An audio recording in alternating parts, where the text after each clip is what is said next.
creo que les vaya sirviendo. 2 de septiembre, ¿verdad? De magnetismo. Entonces, a donde habíamos quedado, estoy admitiendo personas, era sobre el tema voy a seguir con con el material de la guía, ¿ok? Material de la guía que habíamos usado. Habíamos quedado en una definición ahí sobre este tema. Y ahorita voy a comentar sobre el tema de sobre este tema de la corriente superficial, que es importante. Es un concepto amplio. Aquí arriba. Y déjenme ver si tengo una cosa que estaba por acá. Esto que se cayó. Sí, sí, esto que se cayó. Esto que está aquí. Ajá. Aquí tengo mi lápiz. Así siempre lo he tenido. Es que no lo usaba.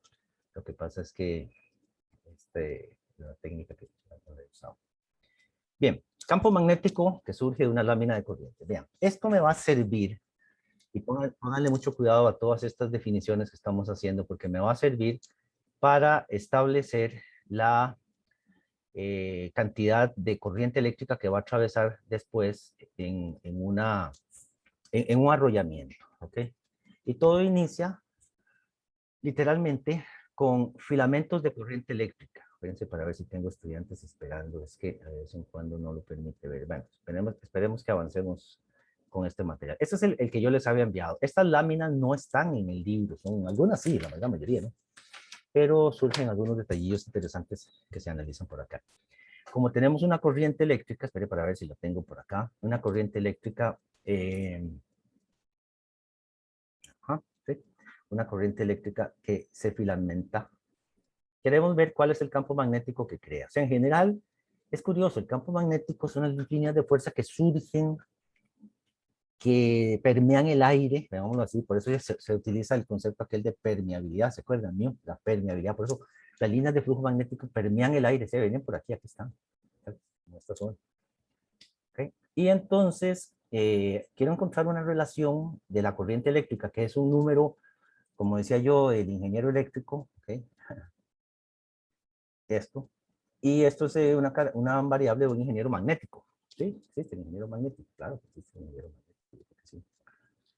Y entonces, bueno, haciéndolo rápidamente, nosotros vamos a encontrar, por irle la mano derecha aquí, vamos a suponer como una superficie gaussiana esto que, como que el área del DL, donde yo voy a integrar, recuerden que si vamos a integrar la integral de h.dl, ¿okay? ¿Se acuerdan de esta cosa? Ahora escribo mejor.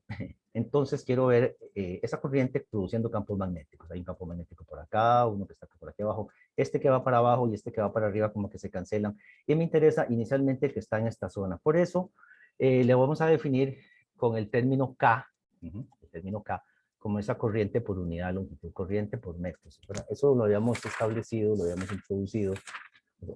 Bueno, más que yo lo he introducido, lo introduce el libro en la página 155, por si lo quieren seguir. La K es ampere dividido por metro. Es una corriente superficial, pero que es como un filamento, o sea, que es algo muy, muy pequeño. Entonces, encontramos una relación de, digámoslo aquí, en esta superficie. Y entonces, para estudiarlo más fácil, a pesar de que está aquí ya totalmente descrito, aquí está el resultado, vamos a imaginarnos que esos filamentos de corriente que da la impresión acá como que entran, la corriente va para adentro, así para adentro. Este es el famoso vector que me define la superficie, AN, es un vector unitario normal a la superficie. Entonces, K cruza N, si ustedes hacen K cruza N, en este caso, K va para adentro, K es el vector de corriente eléctrica, N es acá o AN es acá.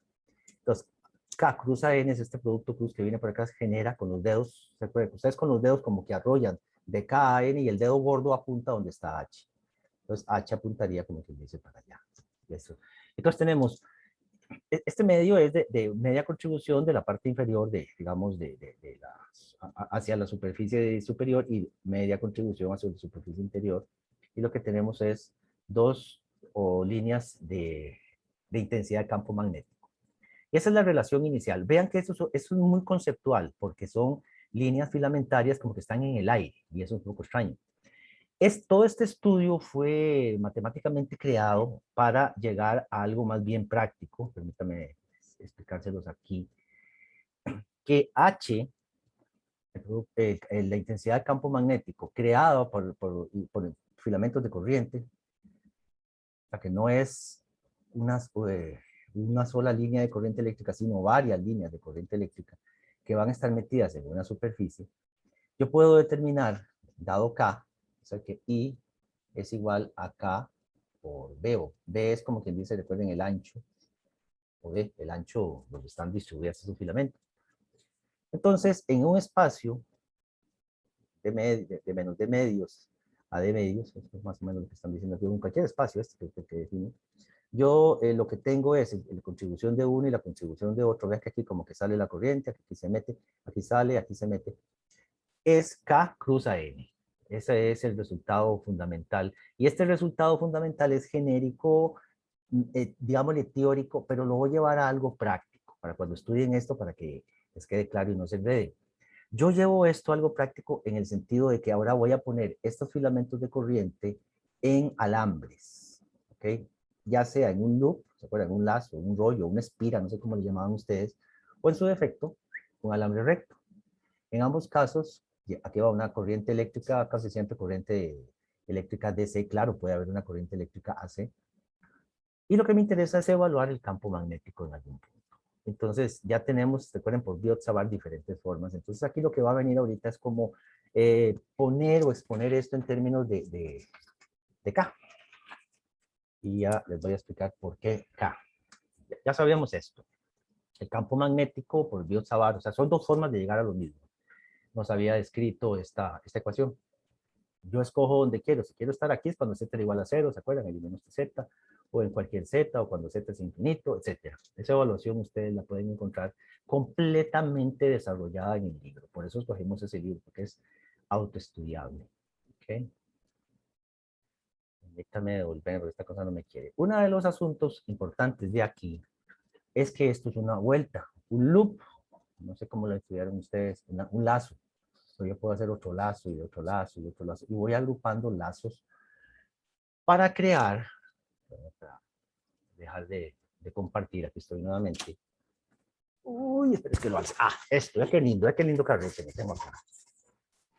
Para crear estos carretes con alambre que llaman alambre magnético, si han trabajado con estos, se acordarán que estos son alambres forrados con un barniz, para que la corriente eléctrica que se introduce por un lado, obviamente la extraigo por el lado salida, donde quiera que esté, ahí lo tengo que buscar, para ahí debe estar. Esto me soporta hasta 5 amperes de corriente. Está hecho para un proyecto que estoy desarrollando de magneto-óptica en el laboratorio. De hecho, vamos a hacer unos cajones para controlar el circuito magnético, o este otro que está aquí en el laboratorio también. Se le introduce en este caso corriente alterna y se crea un campo magnético acá. Y esto yo lo puedo medir. Pero lo más importante de esto es estas vueltas, estos rollos. En este que les acabo de enseñar está el alambre simplemente arrollado. Así lo compré a un vendedor de alambre de aquí en Guadalupe. Y este otro ya viene como un elemento. ¿Qué es lo que estoy tapando? No, no es que estoy tapando nada, es que estaba traveseando aquí en un laboratorio y lo rompieron. Pero aquí están los arrollamientos, ¿ok? El alambre, magneto, y está sobre un soporte. Esto es algo así lo que vamos a llamar ahorita un toroide. Por eso lo vamos a utilizar.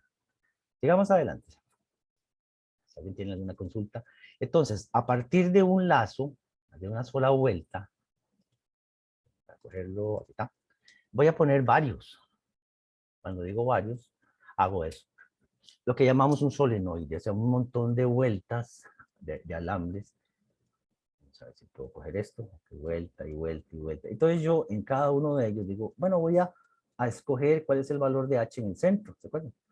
Y la siguiente vuelta que sigue tiene también un centro. Entonces se va a formar un campo magnético uniforme, que es la suma de todos ellos. Y eso es lo que a mí me sirve. O sea, nosotros creamos los famosos electromagnetos o magnetos o bobinas. En realidad el concepto de bobina es como el arrollamiento donde el dispositivo físico donde se hace el arrollamiento. Entonces, me interesa el campo sobre el eje, dentro de un solenoide. En este caso, una gran cantidad de vueltas. Esta consideración antes de ver los números, que están, como les decía, completamente descritos ahí en el texto, nada más explicar un detalle, que este aún no me quiere. Okay. Aquí dice otra interpretación, eso es lo que está en el libro, y es que para complementar eso, nada más les voy a poner esta imagen. Esta imagen yo no se la sé subir, simplemente está en todos lados. Es la misma que está en el libro, simplemente me gustó, la dejé una referencia, y está bonita para explicar el. Esto es una lámina de corriente, donde les decía hace un rato, donde está una cantidad de corriente que es K por, ¿qué le llaman L? Perdón, L es el ancho este que está aquí. Y eso contribuye a toda la corriente. Bueno, no sé si, bueno, si ustedes hacen ejercicio, posiblemente sí, muchos de ustedes corren, yo me gusta hacer ejercicio. Ahora andaba haciéndome ejercicio desde hace días, desde años corro. Y entonces estaba viendo ahí en el parque ecológico aquí, por Sabanillo, los caminos que tienen las hormigas, posiblemente muchos que están ahí en zonas rurales han visto las hormigotas estas grandes que llevan sus hojitas y hacen un camino así como irregular. Tienen como un camino así y las hormiguillas van más o menos en fila siguiendo las feromonas que otra hormiga ya dejó, entonces como que van en línea. Esto es más o menos lo que hace la corriente eléctrica, esa explicación la he entendido con los años. La corriente eléctrica va encontrando digamos, los electrones o el paso de carga eléctrica, puntos donde encuentra menos problema de resistencia eléctrica, pero en este caso lo vemos como muy bonito, como que va pasando y llega a un punto como que se va a hacer una vuelta, aquí no se nota, veámoslo con el de afuera, se hace como una vuelta y se devuelve, porque dice, entro por acá y salgo por acá. Entonces, a cada uno de estos caminos que están como en una lámina, después lo vamos a crear como que todo eso, un agrupamiento de esos caminos es ni más ni menos que alambres arrollados. Por eso aquí hacen este bonito desarrollo. Y en el libro, les estoy dando las páginas para que me vayan siguiendo, página 165, se establece que H, muy dentro del solenoide, es NI por D, NI por D. Esta es la ecuación que tal vez nos interesa más. El número de vueltas o arrollados, 1, 2, 3, 4, 5, eso es N, el número de vueltas, por D, que sería el ancho donde están distribuidas todas esas vueltas, por la corriente eléctrica. Y el truco de entender esto es una cosa. Recuerden que uno dice, corriente eléctrica, ah, sí, la corriente eléctrica. ¿Y quién genera la corriente eléctrica? ¿Me veo ahí, Delany? Se ve muy, muy pequeño. ¿Me veo? ¿Me observo? Sí, se ve. Okay, ahí me veo, ok. ¡Ay! Espere que estoy alzando aquí. Ya que estoy en el laboratorio, lástima que no pueden venir. Esto era el patrón, así es grandote, y tiene que ser grande, no hay algo chiquitito, no. Entre más chiquititos tiende más. Han oído hablar del término obsolescencia programada. Si posiblemente los celulares de ustedes tienen obsolescencia programada. Dentro de un año y medio ya tienen que cambiarlo. Bueno, estos eran equipos de alta calidad, hechos en los 80s, 90s, que sí, tal vez inicios de los 2000. Este era el patrón de corriente eléctrica que utilizaba Intel. Intel, la fábrica está grande de microprocesadores que estaba en el país. La primera vez que se fue, porque se ha ido 2 veces y volvió, es como un mal novio.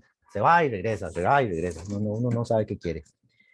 Intel se fue la primera vez y donó una gran cantidad de equipo. Después volvió, cambió la tecnología, pasó de un tipo de microprocesadores a unos de multicapas y ahora pues tuvo que cambiar también su tecnología. Entonces donó muchos de sus equipamientos a Lina, Tecnológico, a la U, a colegios profesionales, colegios técnicos, etc. Entonces, esa fuente que ustedes ven acá es una fuente de tensión y de corriente muy estable. Aquí está la carátula para que la vean y la estudien después. Esa cosa que tiene arriba es para hacer la conexión del cable. ¿Y por qué esta cuestión, este juguetito es una fuente de corriente directa muy estable, marca Hewlett Packard, y maneja hasta 30 amperes? Comúnmente las fuentes de corriente directa que se usan en laboratorios de electrónica, qué sé yo, comúnmente son de baja corriente, 1 ampere como mucho. Entonces, este tipo de fuentes son las que me dirían a mí, ajá, ¿y quién pone la corriente? Bueno, fuentes especiales de alta estabilidad. Por eso, uy, perdón, yo quería que fueran viendo eso. ¿Se observa esto bien? ¿Se ve? Entonces, aquí está pues todo ese desarrollo de lo que es H en términos del número de vueltas y por D. ¿Está bien? Esa es la ecuación del solenoide, del arrollamiento. Y aquí en el mismo texto se hace llegar a la misma conclusión, solamente que suponiendo que dentro de cada uno de estos filamentos va una densidad de corriente que la estamos llamando K, que va en dirección phi. Vean que en este caso, en este cilindro, este arrollamiento es en la dirección del ángulo, el vector unitario phi. Estamos hablando de coordenadas cilíndricas. Y ese K, en la dirección phi, es NI por D. O sea, es el mismo valor que acabamos de obtener, digamos, ese K distribuido a todo lo largo. O sea, como que se pasa de los arrollamientos a las láminas. En realidad encontramos el mismo desarrollo y la misma conclusión. Es curioso porque vean que una lámina con corriente así sería un poco difícil y tendríamos como un cortocircuito. Comúnmente lo que nosotros tenemos son alambres que están en forma circular formando los solenoides, como dice ahí, o los arrollamientos. Y lo que más me interesa es el número de vueltas y la distancia, no tanto el valor de K. Entonces aquí pues se nos hacen todo el desarrollo, no lo va a hacer completo, pero es para llegar a esta misma ecuación, que la corriente, en este caso, bueno, NID por delta Z, que en este caso sería a todo lo largo, el diferencial, al final lo que queremos es encontrar la corriente, ¿se acuerdan? Bueno, en este caso HDL era la corriente eléctrica distribuida, la corriente encerrada en diferentes secciones. Y todo ese es el desarrollo que está en la página 165. Ahora, ¿eso para qué me sirve? Para tomar el solenoide de alambre, recuerden, esto es una idealización, se pone ahí como, no para molestarlo, sino para entender el concepto de filamento, pasar al alambre. Y ahora este alambre, imagínense, o estos arrollamientos, que así rectos, ¿qué pasa si les hago esto? Les hago este rollo. Pues voy a tener un campo magnético muy intenso, muy fuerte en el centro. Eso por eso vamos a hablar del toroide, que es una de las configuraciones clásicas que hay, no es la única, ¿verdad? Pero el toroide tiene diversas posibilidades. Esto es el toroide. ¿Se ve eso? Isaac, ¿se observa bien eso? El toroide, que es un núcleo en forma de dona, ¿sí? Enrollado en material, las vueltas. La sección transversal puede ser circular o puede ser cuadrada, varía. Y es este mismo elemento que tenía aquí en la mano, no, que se parece, no es que se parece, es lo mismo. Entonces yo puedo tener aquí un campo magnético bastante estable y lo puedo usar para medir. Porque hay que medir algo, ¿no? Tengo que medir campos magnéticos. De hecho, tengo por acá, está mi medidor, el que les había mostrado que estaba en el experimento. Lo voy a sacar de la cajita. Aquí está. Es el aparato que mide. Es uno de los aparatos con que mido. Puede medir en Gauss y puede medir en Tesla, aunque recordemos que Gauss está fuera del Sistema Internacional de Unidades, no lo usamos, usamos Tesla, así que sí. Y esta sección que se ve acá es el sensor. ¿Okay? Entonces tengo un campo magnético, vamos a suponer que esta es una línea de campo magnético, entraría recto. Entonces si yo quiero medir en este toroide, digamos lo pondría como en esta forma para medirla.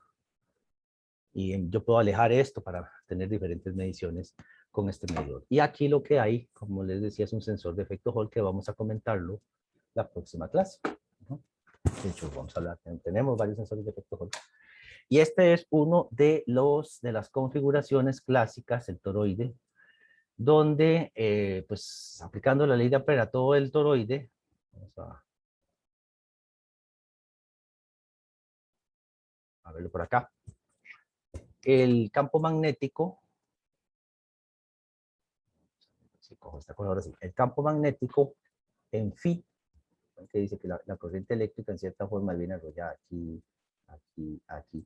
Entonces uno arrolla con los dedos en cualquier punto y el campo magnético como que va para acá, o sea, como que va haciéndose en estas direcciones. Esta es la dirección, esto es a h de phi. ¿Ok? Conceptualmente. Lo ponen como el K, y hay unos como que lo podemos relacionar como el número de vueltitas que da esto y la corriente eléctrica. Y estos números ρ a menos a, esta referencia inicial para hacer la integración, para que se observe bien, es muy sencillo. Ρ a menos a, si ustedes ven lo que es a es el radio. Ρ a menos a, que quedaría como por aquí, es como que dice el inicio del toroide, el inicio del núcleo. Este núcleo es sólido, ¿verdad? Puede ser, comúnmente son dieléctricos, y tiene que ser dieléctrico porque si yo estoy poniendo corriente eléctrica, imagínense, es un cortocircuito. Entonces, este toroide que ustedes ven aquí, esta superficie, que este modelo toroide está utilizando densidad de corriente K. Pero cuando utilizamos corriente ya definida en arrollamiento, estos son alambres. ¿Lo ven? Sale por aquí, entra por acá, sale por aquí, sale por aquí, por acá. Entonces, el HFI es NI 2pi ρ, donde ρ es como un radio promedio del núcleo, del centro del núcleo a un punto central. N número de vueltas y la corriente eléctrica en cuestión, bueno, 2pi ya lo tenemos, y voilà, tenemos un campo magnético. Entonces, esto me va a servir, esta configuración, un toroide, antes de toda la matemática y cómo es que salió, más que eso es tener una fuente de campo magnético estable. Vean que si yo conozco N, N es el número de vueltas. 1, 2, 3, 4, 5, 6, 7, 8, 9, 10, 11, 12, 13, 14, 15, 16, 17, 18, 19, 20. N es igual a 20, muy bien. Hay que tener mucho cuidado cuando se fabrica el toroide. Conozco I, bueno, la corriente I tiene que ser una fuente de corriente directa y si es posible una fuente de corriente continua. Y si por algún motivo tengo una fuente de corriente alterna, conocer su valor RMS lo más cercano posible, ¿de acuerdo? Y Rho, perdón, no sé, tengo que medirlo apropiadamente con los patrones de medición que pueda disponer para medir el radio, o ese valor me lo da un fabricante. Comúnmente esto se utiliza como para tener una fuente estable de corriente. Por aquí hablan de lo mismo, la densidad corriente. Eso es para llegar al famoso rotacional. Con esto se termina esta parte. Con esto se termina esta parte. No, voy a ir por etapas. Voy a ir por etapas. Entonces, en el libro se menciona que un arrollamiento, de entrar al rotacional, provoca un campo magnético. Entonces, esto que estoy mostrándoles acá, no sé si los han visto, es un doble arrollamiento de Helmholtz. Lo voy a usar en la práctica del próximo capítulo tema. Aquí, bueno, yo le pongo corriente eléctrica a través de estos postes, ustedes ven por acá, con nuestras fuentes, y se crea un campo magnético, muy estable aquí en el centro, donde está mi mano, pero conforme sale empieza a diverger y aquí empieza a, bueno, converge y hace una vuelta completa. Correcto. Entonces, este tipo de artefacto, que es un artefacto, o este que está por aquí, este artefacto, sirven para crear campos magnéticos muy concentrados, muy estables y poderlos medir. Entonces, si yo tengo un medidor de campo magnético que yo sé que trabaja bien, es curioso, yo puedo con las ecuaciones del caso ver cuál es el valor de corriente eléctrica en forma así como matemática. Y después lo mido, eso es lo que yo hago. Por ejemplo, en este arrollamiento, eso es un proyecto de 120.000 colones, que es lo que me cuestan hacer los arrollamientos en un lugar en Tibás que se llama Arrollamiento Lobo. Sí, sí, sí. Compramos unos arrollamientos de estos en Alemania, nuestra empresa Label, que nos vende para mis proyectos de magneto-óptica. Yo quiero que ustedes lo conozcan, por eso quiero invitarlos a que vengan al laboratorio. No se queden con las ganas con ver el video, sino eso para qué se usa. Les voy a decir, bueno, resulta que en un sistema magnético yo controlo la corriente eléctrica, vamos, esto les voy a presentar más adelante. Entonces, un láser, como los que tengo en la mesa óptica, que está ahí para calibrar equipos, los medidores que utiliza la gente que les pone a ustedes su internet en su casa, Delan, Isaac, Juan Pablo, Elian, llega un técnico ahí con unos equipos, se sube al techo, si tienen fibra óptica, ¿no? Miren, mira la nivel de señal. Es que eso, ellos lo que están midiendo se calibra con patrones como los que tenemos acá. Entonces el láser se atenúa y se aumenta, se atenúa y se aumenta. Y en la medida en que yo le meta menos mano, menos botoneo, entre menos computadora haya involucrada y entre más sistema eléctrico, más óptica haya, es más pura la variación. Esa es una máxima que quiero que ustedes descubran en la carrera. Y entonces, jugando con la corriente eléctrica, yo voy a hacer que la polarización del láser disminuya. Vamos a ver si mi dedo lo ven, como que se ponga horizontal o vertical. Ese concepto lo tengo que ver más adelante, por eso vamos a verlo en el capítulo 11 y 12. Y eso se utiliza para que las cosas sean como más automatizadas, con menos influencias, que sea más preciso, porque se vuelven más exigentes las personas que trabajan ahora con fibra óptica. Y entonces, esto de tener este arrollamiento me va a servir para medir o verificar, calibrar mis medidores de campo magnético. Vean que todo se une. Al final, ¿en qué llegamos? En que ustedes tengan una sesión de Zoom bonita. ¿Qué le parece, Isaac? Eso que suple es que sale un pelillo aquí en la pantalla. Sigo adelante. Si tienen alguna consulta, me avisan. Entonces, llegamos a unas ecuaciones, que son las ecuaciones que están aquí atrás, para establecer el rotacional. Hay todo un departamento, una sección de rotacional, la sección 7.3, que se une con el teorema de Stokes. Y tratan de explicar lo que es el rotacional. ¿Y para qué sirve el rotacional? Bueno, en todos nuestros sistemas, en todo esto, vean que hay como una rotación de la corriente eléctrica, como rota, ¿no es cierto? Entonces, sale por aquí, se mete por acá, sale por aquí, se mete por acá, o sea, como que algo está rotando, ¿cierto? Entonces, por eso se llama rotacional o algo que gira. Y el argumento matemático que está aquí es ponerle números a los que les gusta la matemática. tratar de relacionar la integral cerrada de h punto L, que sabemos que es la corriente eléctrica, que tiene su formalismo matemático en el DL, etcétera, esta cuestión habla, y encontrar, ya sea para coordenadas rectangulares, coordenadas cilíndricas, coordenadas esféricas, ¿cómo llamarlo? Esto del rotacional proviene de la época de Maxwell, de Kelvin, que fue creo que fue el matemático Heaviside, los que lo estudiaron.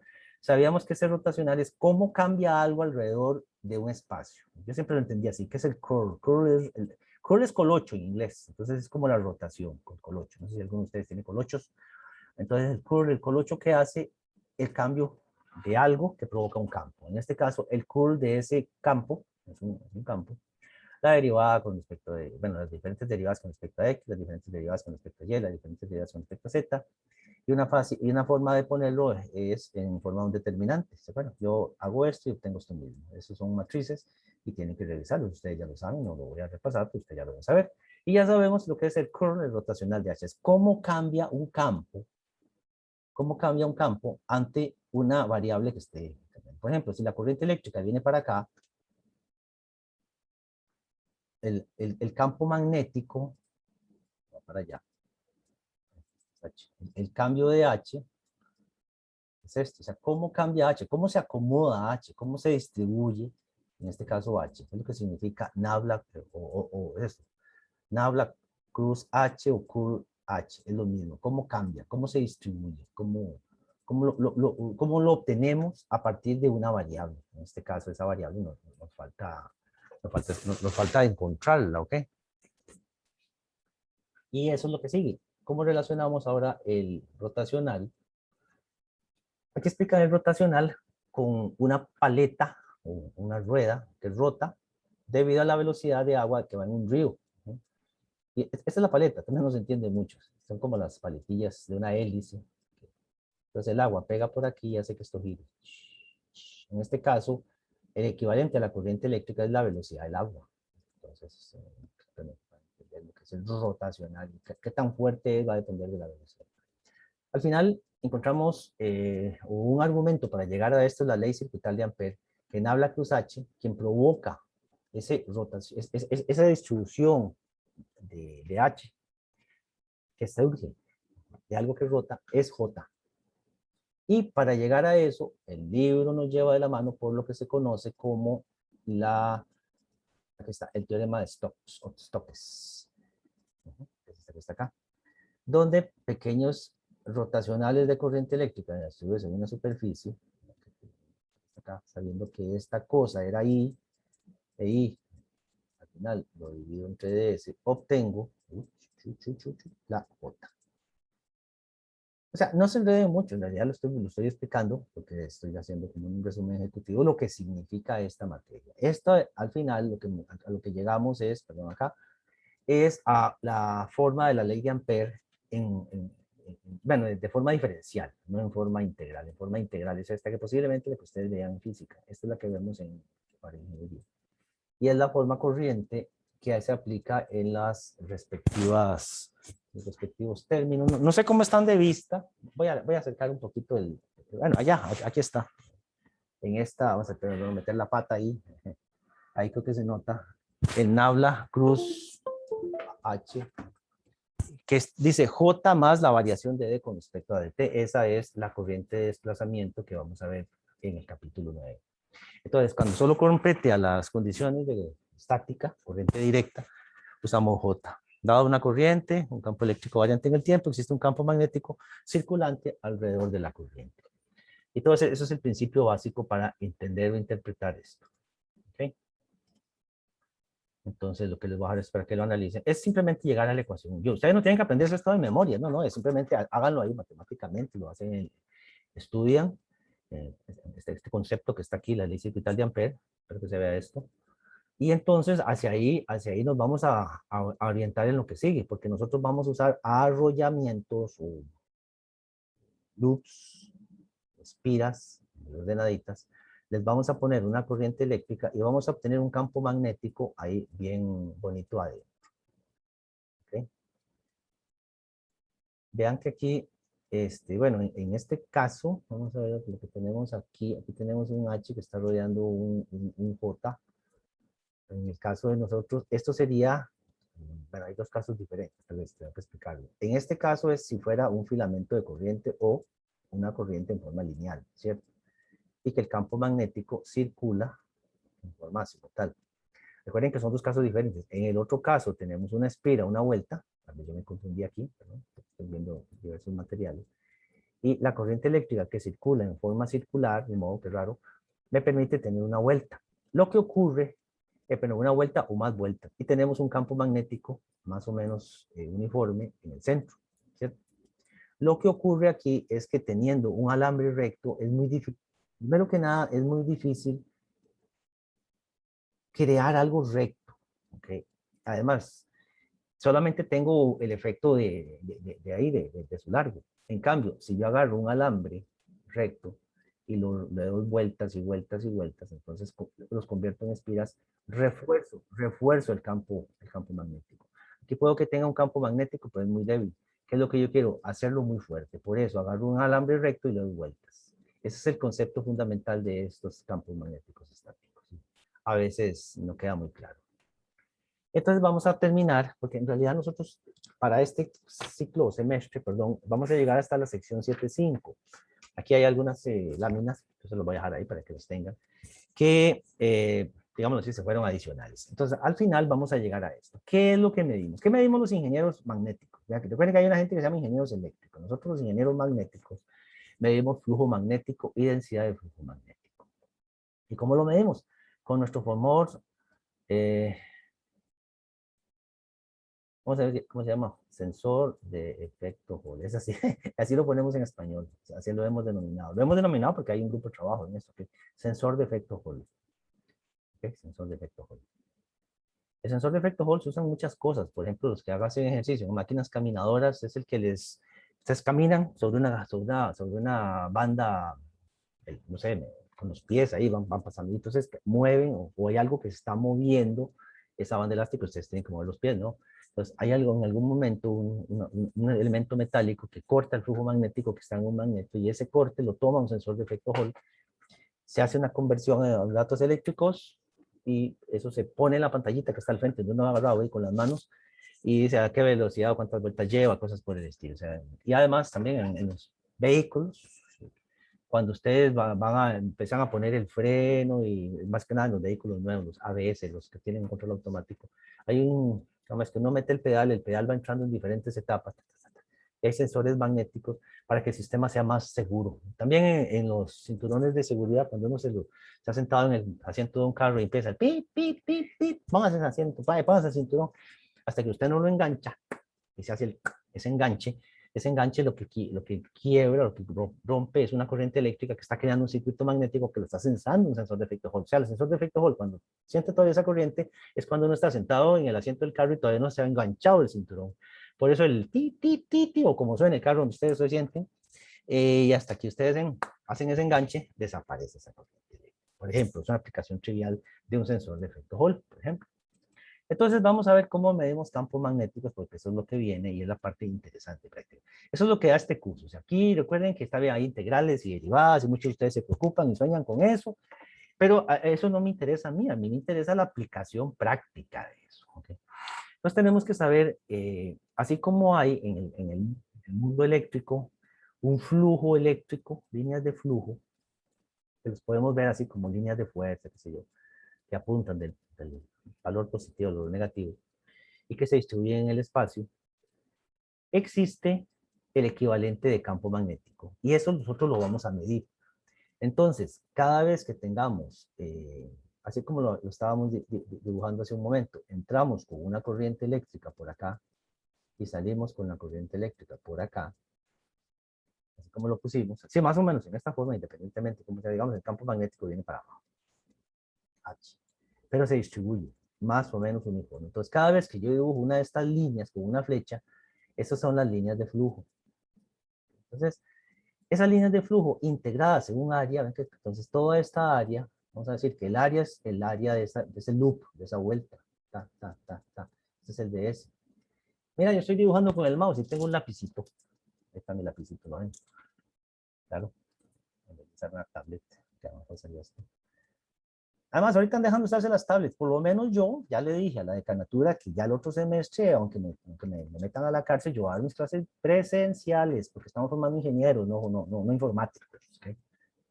Entonces tenemos, ven, para poner el famoso bichito este, que lo pueda coger, ahí está mi bichito, ahora sí tengo flujo magnético en Webers, es igual a la integral de B.ds. Y esta área yo la puedo medir ahora. ¿Cómo mido B? Ajá, ¿cómo sé cuántos Webers hay? Entonces yo necesito tener un medidor de B. Y ese medidor de B lo hago a través de mi sensor de efecto Hall. ¿Ok? Estos sensores de efecto Hall clásicos, no cuánticos. Los cuánticos los invito a que los conozcan más adelante, cuando ya avancen más en la carrera y ya puedan llevar las optativas. Y se define la relación entre B y H, de esta forma, Webers por metro cuadrado. Y se establece el mu sub 0 para el vacío y para el aire, para materiales dieléctricos no magnetizables como mu sub 0. 4 pi por 10 a la menos 7 Henry por metro. Recuerden que H es algo así como ampere por metro. Entonces B, así como lo veo, es Henry dividido por metro y H es ampere dividido por metro, más o menos, ¿verdad? Esta H es de Henry, ¿verdad? No es de campo magnético.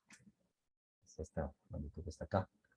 Entonces B, si es metro cuadrado, estamos definiendo que son Webers. Webers, si es más o menos el flujo por el área, y eliminamos el área, el Weber es Henry por ampere. ¿Ok?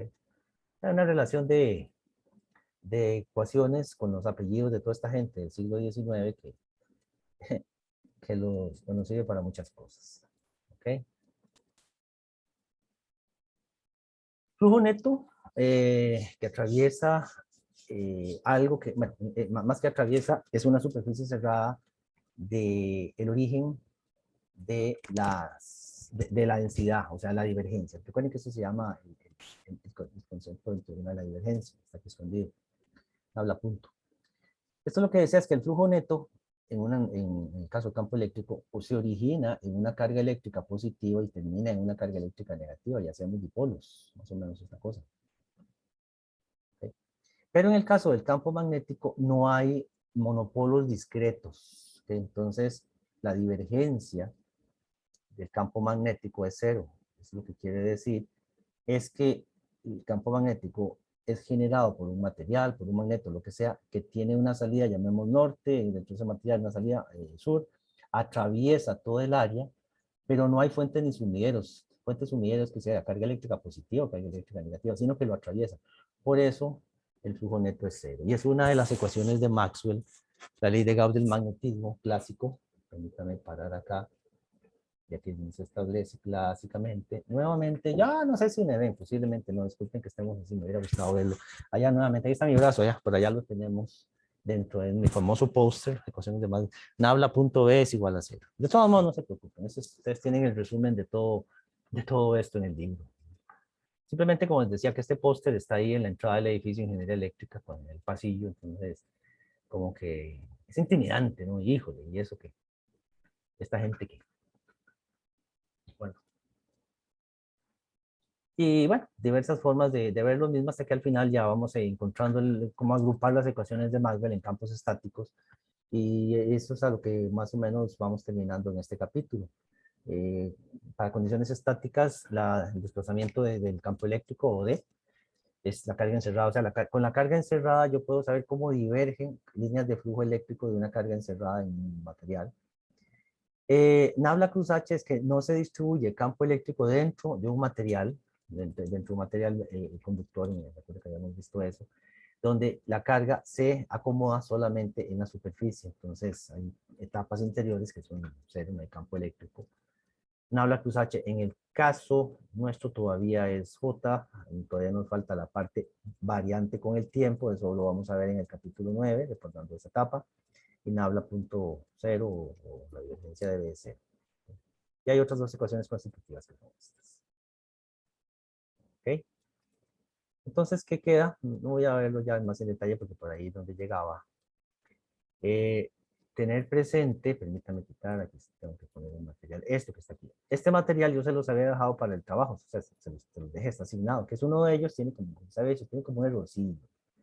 No, no es una competencia, no se trata de eso, es que descubran que hay en uno de los problemas hay que resolver ese detalle. Entonces, es otra forma de ver esto que en esta referencia le llaman una cinta gemela, le llaman, bueno, una cinta de transmisión que viene una corriente eléctrica por acá, que está más o menos distribuida en esta corriente, en este plano, y después de alguna forma da vuelta y se distribuye. Entonces, usen este material para llegar a las ecuaciones. ¿Qué es lo que aspiro yo con este material? Que ustedes entiendan las ecuaciones, hagan unos otros ejemplos que están en el libro.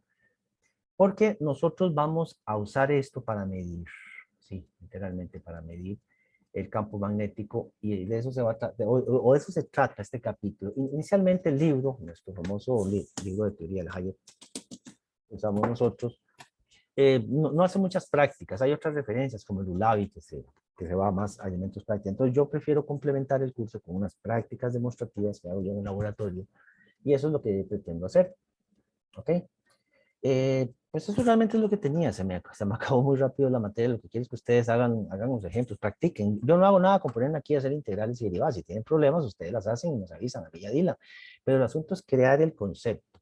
Entonces, corriente eléctrica estable, precisa, exacta. ¿Qué quiero decir con exacta? Bueno, que en la carátula, voy a levantar este equipo, en la carátula que tengo, obviamente está desconectado, aquí ustedes lo pueden ver, en la carátula de un equipo de estos, dice que estoy entregando 1 ampere, entonces lo mido y dice 0,98 amperes. ¿Cómo manejo eso? Bueno, eso es la parte de la ciencia de las mediciones y hay matemática involucrada, manejo estadístico de datos, desviaciones estándar, ¿se acuerdan de eso? Desviación estándar de la media, cosas por el estilo. Y entonces yo veo si mi equipo está bien o no. ¿Alguna pregunta? Hoy vamos a tener una sesión muy corta, ya prácticamente terminé el capítulo este. Isaac, ¿usted qué es? Preguntó. No, todo claro, profe. O Emerson, mi amigo Emerson. ¿Dónde estás? ¿Estás ahí, Emerson? Emerson. Sí, profe. ¿Alguna pregunta? ¿Está bien? Todo bien, todo bien. Está Vean que interesante. es un material muy sencillo y, bueno, ojalá que sea interesante. Listo. Y que vean el curso como algo que le está aplicando algo. Que hay mucha matemática, vean el curso. Recuerden, yo tengo un papel, esperen, tengo un papel. Recuerden formar sus ecuaciones así en hojitas. Bueno, yo lo hago en hojitas y cada vez que preparo una clase, trato de leer, trato de prepararme, yo lo leo. Que no hago muchos problemas. No, estos problemas están ahí hechos. Con Dylan ustedes pueden conseguir todo el apoyo para la solución de problemas muy específicos. El toroide en sí, tengo un montón de equipo aquí en el laboratorio. A pesar de que lo tengo más o menos ordenado, creo que lo del electromagnetismo lo tengo en otro laboratorio. Los toroides que se usan también para medir ¿qué? Para medir cuando hay un exceso de corriente eléctrica y se detectan fallas, por ejemplo, en las UPS, estas fuentes para emergencia. Si está pasando una corriente, está entregando más corriente de la que debe, entonces se desconecta. Entonces se usan campos magnéticos en alguna forma para identificar si tenemos una situación de falla. Más que situación eléctrica, más condiciones eléctricas, tensiones o corrientes, se utilizan campos magnéticos. Por eso hay una interacción muy bonita e interesante que yo quiero que ustedes conozcan. Ustedes nos van a recetar más de esto, acuérdense de mí, cuando lleven el curso de máquinas 1 y máquinas 2. Por ahí hay un curso de máquinas 4, no sé si lo sabían, un objetivo que quiera estar ahí, pues lo puede llevar. Bueno, si no hay preguntas, vamos a parar por aquí la sesión. ¿Una consulta? ¿Está bien?